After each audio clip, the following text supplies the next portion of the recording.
Hello student. Today we discuss about the chapter first of science class 5th. Chapter name है How plants grow. पौधे कैसे grow करते हैं. Okay तो question number first है How does a seed need to grow into a new plant. एक seed को नए छोटे पौधे में चेंज होने के लिए किस चीज़ की ज़रूरत होती है.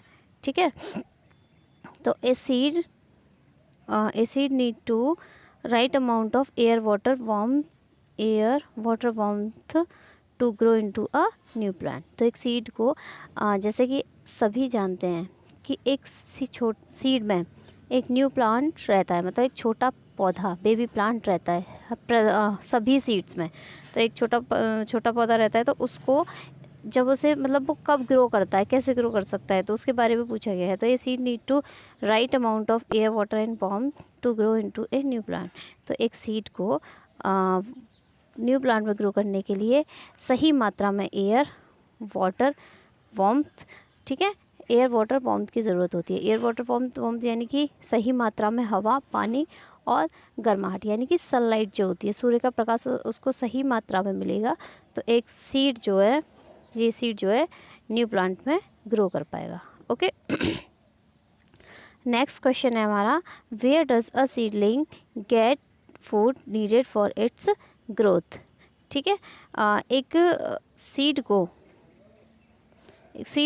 कब ग्रो करता है, मतलब सीड को ग्रो करने के लिए उसकी ग्रोथ के लिए उसे किस किस चीज़ की ज़रूरत होती है. ठीक है, तो the seedling get food needed for its growth from the seed leaves. As you know that, पहले मैंने बताया था कि सीड लीव्स क्या होती हैं. सीड लीव्स होती हैं हमारी कॉटिलेडन्स जो होती हैं. मैंने आपको पहले वीडियो में एक्सप्लेन किया था. आपने जैसे चने का बीज देखा होगा, चना जो होता है, चने के बीज में दोनों साइड में दो पत्ती जैसे होती है. जब उसको हम खोलते हैं, उस पर हार्ड कोट जब हटता है तो अंदर 2 पार्ट्स होते हैं. तो वो दोनों पार्ट्स जो होते हैं उन्हें हम क्या बोलते हैं, उन्हें हम सीड लीव्स बोलते हैं. ओके, सीड लीव्स यानी कि कॉटिलेडन्स होती हैं वो.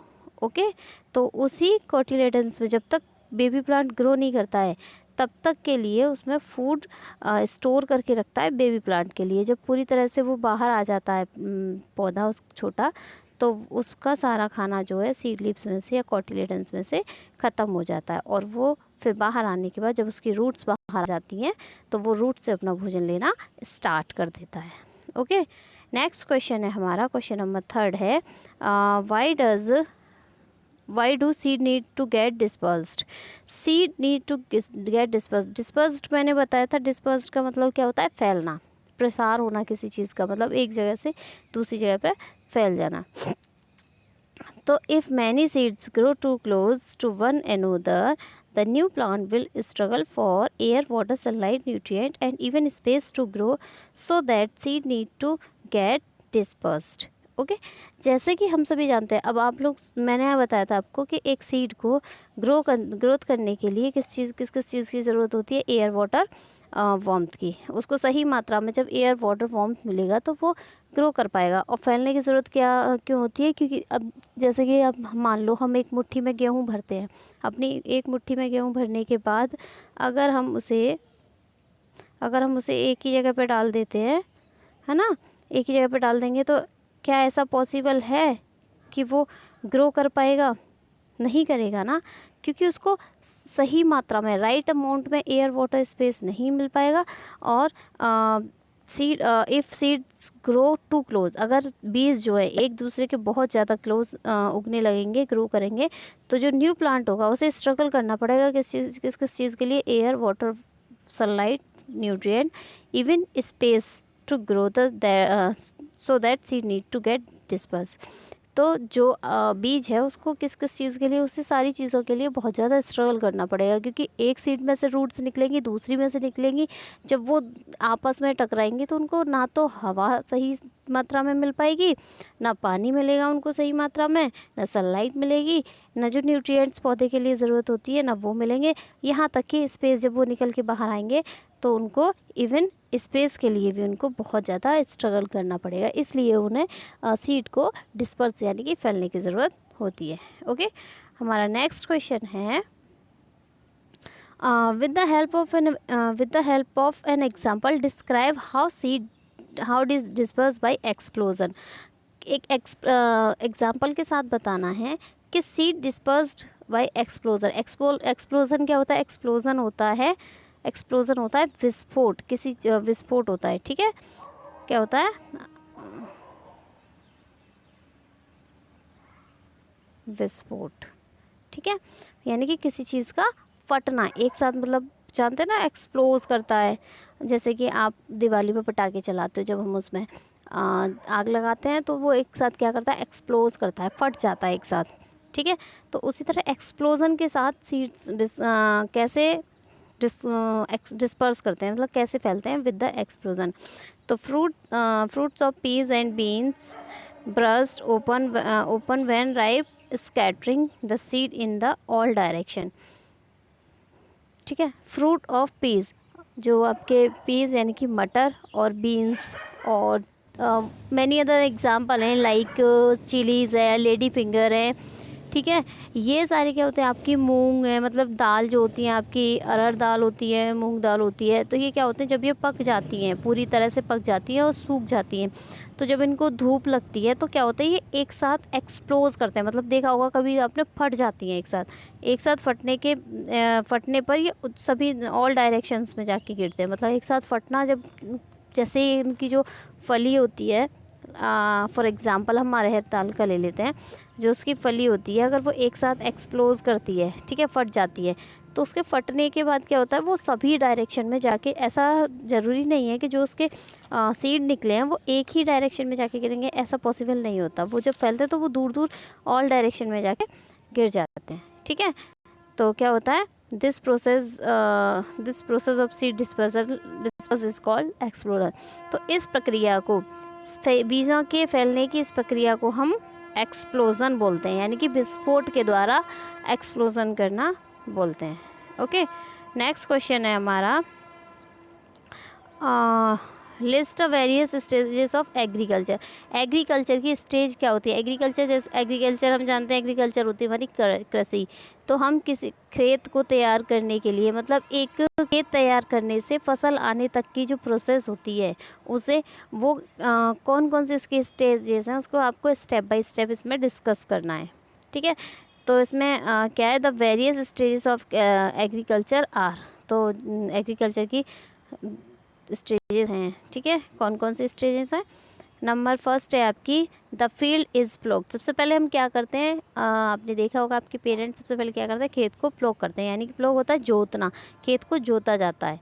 ठीक है, manure is added to the soil. जो खाद होता है उसको मिट्टी में मिलाया जाता है, यानी कि हम सबसे पहले सॉइल को प्रिपेयर करते हैं अपने हार्वेस्ट के लिए, मतलब अपने एग्रीकल्चर के लिए, खेती के लिए. फिर क्या होता है? उसके बाद सीड्स आर शोन. बीज उसमें बोए जाते हैं, बीज डाले जाते हैं. ठीक है, नेक्स्ट होता है हमारा, द फील्ड इज़ इरीगेटेड.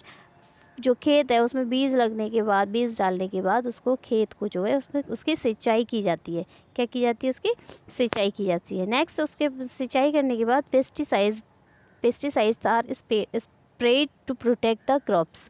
तो जब फसल उगाती है तो उसमें पेस्टिसाइड्स जो होते हैं आपके, फर्टिलाइज़र जो खाद होते हैं,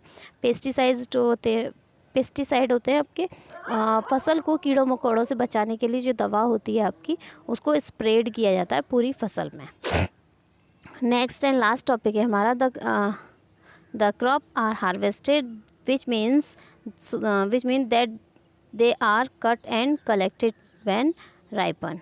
ठीक है, तो उसके बाद क्या होता है? जब हमारी फसल आ जाती है, ठीक है, जब फसल आने के बाद उसको क्या किया जाता है? उसको काटा जाता है. ठीक है, उसको इकट्ठा किया जाता है और उसको हार्वेस्ट करके, जब वो पक जाती है तो उसको हार्वेस्ट करके उसको अनाज निकाल के उसको घर लाया जाता है. फॉर एग्जांपल हम अभी का ले लेते हैं, हमारे यहाँ अभी कौन सी खेती करके हम लोग, हमारे पापा वगैरह फ्री हुए हैं? वीट, यानी कि गेहूँ की खेती. आप जानते ही हैं कि जब गेहूँ बोए जाते हैं तो उसके लिए सबसे पहले आपका खेत प्लॉग किया जाता है, यानी कि खेत को जोता जाता है. नेक्स्ट वन, उसमें मेन्योर, उसमें खाद ऐड किया जाता है. नेक्स्ट वन है आपका सीड इज शोन, उसमें बीज डाले जाते हैं मिट्टी में.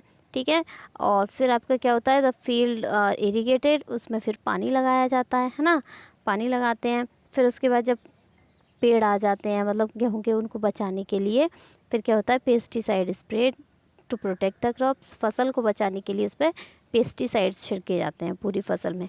जब आपकी पक गई थी तो फिर क्या हुआ था, आपके गेहूँ कटे थे, ठीक है, गेहूँ को इकट्ठा किया गया पूरी तरह से। जब गेहूँ पक गए उनको इकट्ठा किया गया, मतलब उनको काटा गया, फिर इकट्ठा किया गया, फिर उनको निकलवाया गया। निकलवाने के बाद जब गेहूँ निकल के आ गए तो उनको कलेक्ट करके घर लाया गया। Okay, this is the process of agriculture step by step. Okay, and now last one question is, आपका लास्ट वन क्वेश्चन है, व्हाट आर क्रॉप्स, फसल्स क्या होती है, differentiate between rabi and kharif crops. ठीक है, तो क्रॉप, व्हाट आर क्रॉप्स, फसल क्या है, और आपको रबी एंड खरीफ क्रॉप में, यानी कि रबी और खरीफ फसल में आपको डिफरेंट करना है, मतलब अंतर बताना है कि इन दोनों में आखिर अंतर होता क्या है।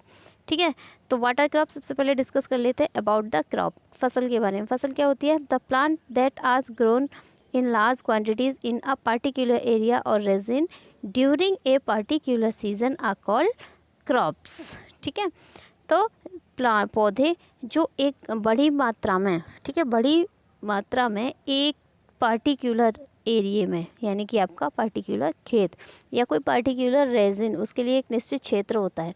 ठीक है, वहाँ पर एक पार्टिकुलर सीजन में, मतलब एक उसका एक सही मौसम में जो पौधे उगाए जाते हैं उसे हम क्या कहते हैं, उसे हम क्रॉप कहते हैं।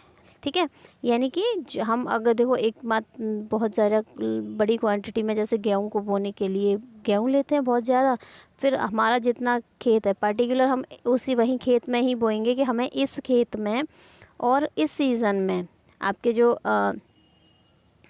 वो हैं कि इस सीज़न में जो हमें अभी गेहूँ बोने हैं। ठीक है, बोने के बाद उन गेहूँ को क्या करना है, उस एक ही जगह पे कि निश्चित जगह है कि यहाँ पे इस गेहूँ को बोना है।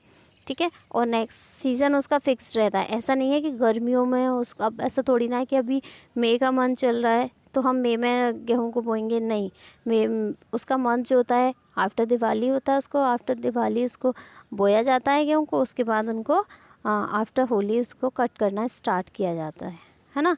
तो ये इसे हम फसल कहते हैं, क्रॉप कहते हैं। ओके, फिर डिफ्रेंटिएट करना था आपको कि what are kharif and rabi crop क्या होती हैं। तो crops grown from June to October are known as kharif crop. जो फसल, ठीक है, जून से लेके अक्टूबर के बीच में, यानी कि जून में बोई उनकी अक्टूबर में कटाई की जाती है, उसे हम क्या कहते हैं, खरीफ क्रॉप बोलते हैं। ओके, और crops grown are November to April are called rabi crops. ठीक है, जो फसल नवंबर से लेके अप्रैल तक, ठीक है, बोई जाती हैं उन्हें हम क्या कहते हैं, उन्हें हम रबी क्रॉप्स को कहते हैं। Okay, so student, here is the explanation of question answer of chapter 1। I think आप लोगों को इससे हेल्प मिलेगी और आपको ये चैप्टर समझ में आ जाएगा। Okay, so let's keep revising and keep learning. Okay, thank you.